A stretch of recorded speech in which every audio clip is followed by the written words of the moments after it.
name's Allie Perlmutter. I'm one of the social workers here at the inpatient unit. We work with the interdisciplinary team of doctors and nurses and chaplains, and we kind of see while they're here, what's their goal? Is the goal to get them managed and get back home? Is their goal to provide comfort until they would pass here? Sometimes even just helping them process what's going on and helping them cope with the fact that they're in the inpatient unit and their loved one is very sick and dying. We wear a lot of different hats.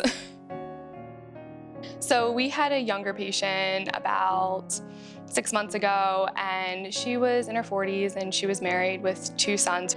And she had come into the inpatient unit from home for symptom management. Her goal was to get home for Easter, which was going to be the following Sunday. So from the very first moment she came in, the whole team knew that this was this patient's goal and this was extremely important to her family. So the doctors worked their magic, the nurses worked their magic, and we were able to get her symptoms managed to the point that going home was appropriate. So we had it all ready for her, and then we found out that the insurances weren't going to cover her transportation from the inpatient unit to her home. So we used the ambulance fund through Women's Giving Circle to get those funds for her to be able to go to her home with her family, and then we also arranged for transportation back to her mother's home following Easter weekend. The home hospice social worker was also able to get a gift card to Giant, which helped fund their Easter dinner. This was a great success for the family. She was able to stay there longer than the week, and she spent a lot of great quality time with her family. She did ultimately come back to the inpatient unit where she passed, but I know this was an extremely memorable and meaningful time for the family. She was just trying to leave such a legacy for them when she knew that she wasn't going to be there when they were into adulthood.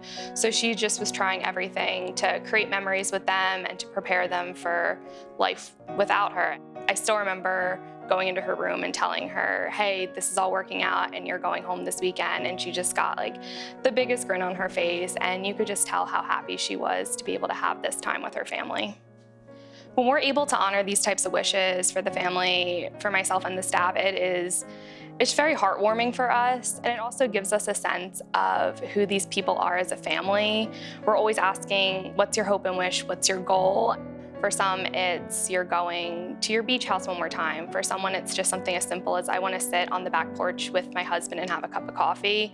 And it just kind of personalizes every single patient for us and gives us some insight to who they might have been before they came to us.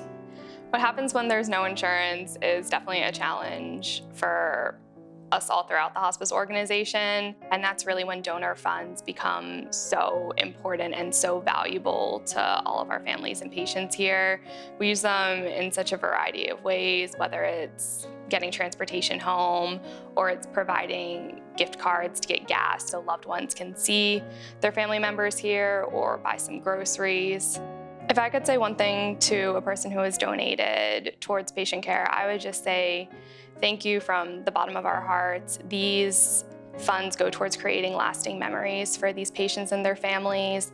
And I think that 6 months, maybe a year or 2 from now, after their loved one's no longer with us, they're going to be so grateful for the care they received and the way symptoms were managed, but they're also really going to cherish those memories that the family will remember for the rest of their life and help them keep their loved one a part of them.